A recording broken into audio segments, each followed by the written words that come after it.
দেখো, মূলধন যখন দেখবে যে বিভিন্ন সময় বিভিন্ন হচ্ছে, তখন জানবে এটাকে বলা হয় মিশ্র অংশীদারি কাজ। এখানে দেখো, এখানে এবিসি যথাক্রমে 4,000, 5,000, 6,000 টাকা নিয়ে ব্যবসা শুরু করে। 4 মাস পরে এ আরো এত টাকা দিল, তারও 4 মাস পরে সি তার মূলধনের অর্ধেক তুলে নিল। তাহলে ভাবো মূলধন চেঞ্জ হচ্ছে কিনা। তাহলে নিশ্চয়ই এই মূলধনটা দিয়ে লাভ বের হবে না। মানে মাস হিসেবে কত মূলধন হচ্ছে, মাস হিসাবে খেটে যে মূলধনটা হবে, এই মূলধন দিয়ে লাভটা বের করতে হবে। এ যেহেতু 4 মাস পরে দিল এত টাকা, 2,000 টাকা, তার মানে কি 4 মাস কিন্তু প্রথমে আগের টাকাটা ছিল, কত ছিল এইটা,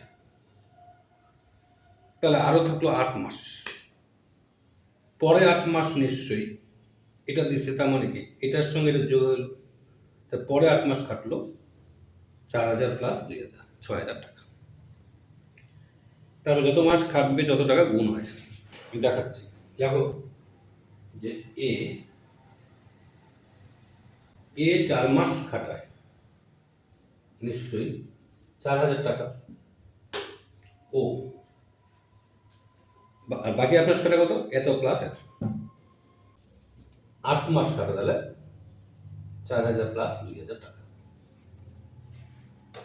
এখন করবো কি, 4 মাস দিয়ে যেহেতু এত খাটে, 4 দিয়ে এটা গুণ, 8 মাস দিয়ে এত টাকা, 8 দিয়ে এটা গুণ। এবার বলবে মাস হিসাবে তার মূলধন।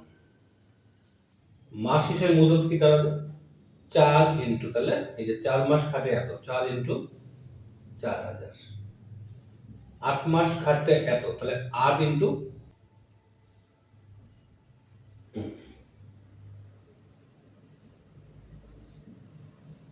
হিসাব করো, 16,000, 48,000।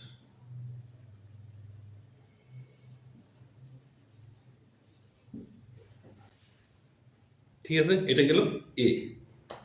বি টাকা জমাও দেয় নাই, আবার তুলেও নেই, সুতরাং বির টাকাটা তাহলে 12 মাসই কাটবে।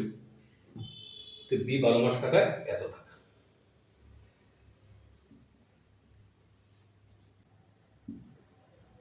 মাস হিসাবে তার মূলধন 12 মাস খাটায় 500, তার মানে কি 12 ইন্টু 5,000 টাকা।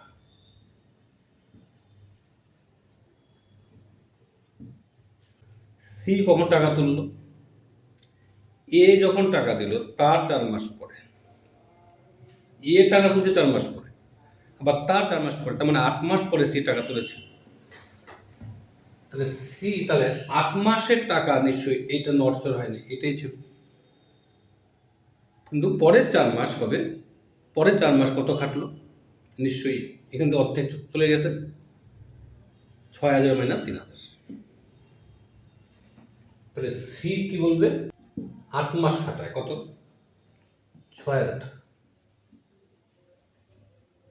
ও 4 মাস থাকলো, তাহলে আর 4 মাস খাটলে কত হবে, 6,000 মাইনাস 3,000, অর্ধেক তুলে নিছে, সমান সমান 3,000 টাকা।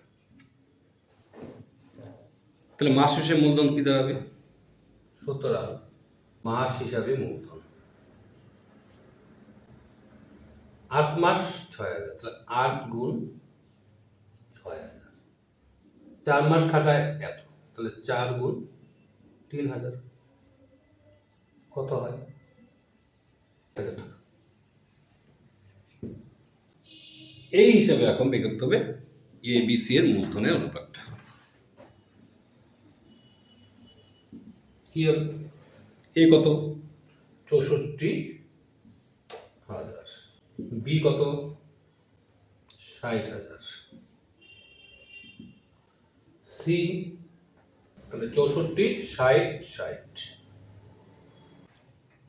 এবার এই অনুপাতে লাভ থেকে কে কত পাবে, সুতরাং লাভ থেকে এ পাবে কত, পাবে 43, আর লাভটা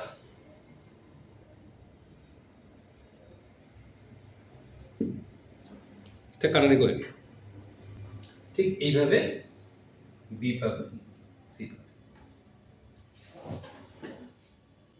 বোঝা গেল কত মাস খাটলো কত টাকা, শুধু এটা খেয়াল রাখবে। তাহলে আমি কিছু অঙ্ক দিয়ে দিচ্ছি, প্র্যাকটিস করো, দেবে হয়ে যাবে। 203 পৃষ্ঠায় 9, 10, 11, পরের পৃষ্ঠায় 12 নম্বরটা দেখবে। এটার জন্য হেল্প নেবে প্রয়োগ 11, আর উপরেরটা করে নিন আছে প্রয়োগ 8 আর 9। ঠিক আছে, শ্রীকান্ত আর সৈফুদ্দিন ওরা কিন্তু ব্যবসা শুরু করেছিল। 4 মাস পরে দেখো বন্ধু পিটার আসছে। এই পিটারের যে টাকাটা জমা পড়লো 81,000 টাকা, ওই দুই বন্ধু কিন্তু তারা মূলধন অনুপাতে টাকাটা তুলে নিয়েছে। এটা ভাববে না যে পিটার টাকা তুলে নিয়েছে। পিটার যখন টাকা দিল তখন বুঝতে হবে ওদের যেটা সংস্থা, ওই সংস্থা জমা পড়েছে, তারপর টাকাটা সংস্থার হয়ে যায়। কিন্তু পিটারের যে 81,000 টাকা থাকবে, তার মানে বুঝতে হবে যে পিটার টাকা খাটাইছে 4 মাস পরে যেহেতু আসছে, তার মানে 8 মাস খাটাইলো। আর শ্রীকান্ত আর সৈফুদ্দিনের যে টাকাগুলো ছিল, এটা যেহেতু 4 মাস পরে তুললো, সুতরাং 4 মাস তো এই টাকাগুলোই থাকবে। পরে 8 মাসের ক্ষেত্রে নিশ্চয়ই মাইনাস হবে, খেয়াল রেখো।